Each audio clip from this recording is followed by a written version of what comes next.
안녕하세요, 카트라입니다. 경매로 중고차를 싸게 살 수 있는지 물어보시는 분들이 꽤 있습니다. 여러분은 어떻게 생각하십니까? 경매로 차를 사면 싸겠습니까? 여러분이 헷갈리신 것은 바로 경매라는 단어가 주는 의미 때문입니다. 부동산 3억짜리 아파트를 경매에 나오면 2억에 살 수 있다, 뭐 이런 식의 생각을 하시는 것 같은데, 중고차에 그대로 그런 개념을 적용하시면 여러분 낭패를 보시기 딱 좋습니다. 우선 중고차 경매장은 한 푼이라도 더 받으려고 출품을 해놓은 것입니다. 그래서 5만원이든 10만원이든 더 쓴 사람이 낙찰을 받는 구조로 되어 있습니다. 결코 싸게 거저먹기 식으로 싼 금액에 좋은 차가 낙찰될 가능성이 별로 없습니다. 그리고 경매장의 회원은 일반인이 될 수 없게 되어 있기 때문에 업자인 중고차 매매상사나 수출업자들 그리고 폐차장이 경매장의 회원이 되는 경우가 대부분입니다. 중고차 매매업자들이 경매장에서 차를 싸서 가져와서 소매를 치는 것이기 때문에 그러면 싸게 사지 않겠냐, 또 이런 생각을 또 하실 수 있어요. 경매장은 자동차를 싸게 사기 위해서 가는 곳이 아닙니다. 첫째는 물량을 일정량 확보하고, 두 번째는 구색을 맞추기 위해서 차량을 구매하려고 가는 것입니다. 구색이라는 것은 무슨 뜻이냐면은, 시장에서 수요가 이제 많은 편인데 차는 별로 없는 경우가 있습니다. 그런 경우에 잘 나가는 차들의 구색이 필요한 것이죠. 비록 마진이 제로에 가깝더라도 그런 차가 매장에 구색을 맞춰 주어야지 다른 차까지 판매가 되기 때문에 일단 저마진으로 가져와도 판매가 용이한 차들을 구매하기 위한 수단으로서 경매장이 이용되고 있는 것입니다. 여러분이 스스로 탈 차를 싸게 사기 위해서 경매장을 이용한다면 일단 접근부터 잘못된 것이죠. 오늘 이 영상으로 지적하고 싶은 것은 경매 대행을 종용하는 그런 영상이나 글이 많습니다. 그분들은 장사꾼입니다. 돈을 벌기 위해서 자기의 사업을 홍보하는 것은 뭐라 할 만한 일이 아닙니다. 하지만 그 부분에서 차를 잘 모르는 분들이 현혹될 수 있는 부분이 있다. 구체적으로 얘기하면 경매 대행에 관련된 비용들, 그것들이 과연 실비고 현실적이고 공정하고 미리 예측 가능한 비용들이냐, 이것을 한번 따져보고 싶은 것입니다. 오늘은 지금 보시는 정사는 1000만원짜리 차량을 경매장에서 낙찰받았을 때의 예시입니다. 일반인은 처음에 중고차 경매 대행이라고 하면은 1번에 보시면 경매장에 납부하는 금액에 대행료 수고비를 좀 더 주면 되지 않나 정도 생각하고 있을지 모릅니다. 하지만 앞서 말씀드렸다시피 개인은 낙찰이 불가하여 경매로 나온 자동차는 매매 상사를 거쳐서 이전이 되어야 합니다. 그렇기 때문에 2번과 3번에 쓸데없는 비용이 지불되게 됩니다. 자, 그러면 이번에 매매 상사에 납부하는 비용에 대해서 알아보겠습니다. 매매 상사가 가져가는 매입비와 매도비는 사실 실비라고 하기는 어렵습니다. 상사의 매물 유지 관리비 쪽으로 요구하는 것인데, 경매 대행으로 받아서 바로 출고되는 물건에 주차비, 관리비 이런 것들이 들 것이 뭐가 있겠습니까?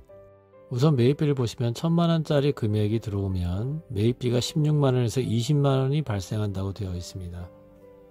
첫 번째 매입비 보시면 매입비는 예전에는 뭐 만원이나 받지를 않았다가 지금은 16만원, 어떤 데는 20만원을 받는 곳이 있습니다. 실제적으로 매매 상사의 매입비는 빵원에 가깝습니다. 왜냐하면 자동차를 운행 목적으로 취득하는 것이 아니기 때문에 자동차 매입비가 공제가 되기 때문입니다. 그리고 다섯 번째 보시면 매도비가 35만원에서 40만원이라고 되어 있는데, 예전부터 논란이 많은 것이 바로 이 매도비입니다.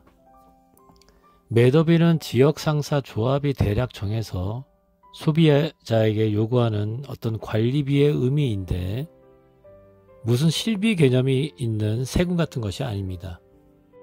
경매 대행뿐만 아니라 중고차 매매 상사에서 차량을 구입하는 분들도 딜러분들이 매도비는 지역에서 정한 거고 모두 다 내는 돈이다, 고정비용이다 이렇게 설명을 하시지만 사실은 어떤 실비의 개념이 있는 것은 아니죠. 일반적으로 매매 상사분들이 어떤 자동차를 매입해서 몇 달을 걸쳐서 마케팅을 하고 그 다음에 출고가 되는 경우에는 자동차 주차비라든지 서류 비용 같은 게 발생은 하겠지만, 오늘 살펴보는 경매 대행 차량은 상사의 입고 자체가 되지도 않고 낙찰받자마자 소정의 보정 작업을 거친 후에 바로 소비자한테 인도되는 부분이 있기 때문에 이것을 일반적인 관리비를 전부 때려서 받는다는 것은 상식적으로 납득이 되지 않는 부분입니다. 눈치가 빠른 분들은 알아차리시겠지만 이러한 돈들은 상사 사장님 주머니에 들어가는 것이지 경매 대행자에게 들어가는 것도 아니죠. 결국은 경매 대행으로 앉아서 돈을 버는 사람은 상사입니다. 손 안 대고 코 푸는 격이죠. 인터넷에서 경매 대행으로 차를 싸게 살 수 있다고 종양하는 분들 중에는 정말 힘들게 대행자를 하시고 소정 수수료만 수입으로 하시는 분도 계시지만 대행을 진행하는 상사 업체 사장님들이 정말 많습니다. 이분들은 좋은 사업 아이템이라고 여기고 이렇게 홍보를 하시겠지만 말입니다. 그도 그럴 것이 이미 팔려있는 물건이 들어오고 나가기만 하면 수입이 저절로 되니까 말입니다. 그리고 돈도 자기 돈으로 하지 않고 소비자들의 주머니를 털어서 하고 말입니다. 마지막으로 경매 대행을 해주신 분에게 납부하는 돈을 살펴보겠습니다. 출장 점검비로 10만원에서 15만원, 어떤 분은 20만원 이렇게 요구하시고 납부를 하는 걸로 알고 있습니다.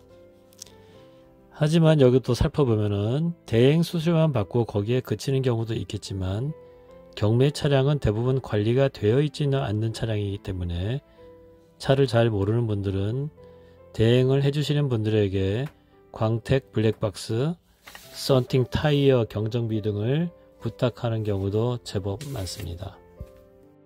여기서 대행하시는 분이 마음을 먹으면 얼마든지 부수입을 발생시킬 수 있습니다. 즉 대행자가 자주 이용하는 샵에서 조금씩 가격 다운을 받고 소비자에게는 정가격을 청구할 수 있는 것이죠. 예전에는 이런 부수입이 수수료보다 더 짭짤하다는 말이 많았는데 정직한 분들까지 전부 다 불신하고 사는 것은 피해야겠죠. 자, 그러면 경매 대행 비용에 대해서 한번 결론을 지어 보겠습니다. 보통 소비자분들은 낙찰 금액에 조금 수고비를 주면은 좋은 차를 싸게 구입할 수 있는 게 아닌가 하고 접근을 하시는데 비용의 내용을 따져보시면 절대 아니라는 것을 금방 아실 수 있습니다. 여러분의 주머니에서 지출되는 비용은 결국은 매매 상사만 배불려 주게 됩니다. 자, 경매 대행에 대해서 좀 알아보셨는데 소감이 어떠신지 모르겠습니다. 경매 대행을 억지로 하시는 것보다는 기존의 상품화가 다 된 차들 중에서 좋은 딜러분을 만나서 합리적인 가격으로 그 중에서 차를 고르시는 것이 훨씬 낫습니다. 경매 대행을 하게 되면은 보증금을 내고 시작한 그 차에 대해서는 무조건 낙찰을 받고 돈을 지불해야 되는 의무가 생기는 것입니다. 하지만 SK 엔카나 플랫폼에 나와 있는 차들은 여러분이 마지막 결론을 낼 때까지 비교하고 자유롭게 선택하실 수 있는 권리가 아직 남아 있습니다. 돈을 쓰시려면 자유롭고 많은 권리를 가지시면서 편안하게 즐기시면서 쇼핑을 하셔야 되는 게 정답입니다. 달라는 돈을 다 주고 나면은 상품화된 차와 경매 대행을 한 차는 별로 가격 차이도 나지도 않습니다. 머리 아프고 이상한 계산을 하고 예상과 다른 비용을 지불하면서 경매 대행을 해서 억지로 차를 구입할 필요가 없습니다. 여러분이 초보자라면 차라리 중고차 매장에 가서 차를 구입하시는 것이 훨씬 좋습니다. 이렇게 오늘은 결론을 내어드리겠습니다. 이상 카트라였습니다.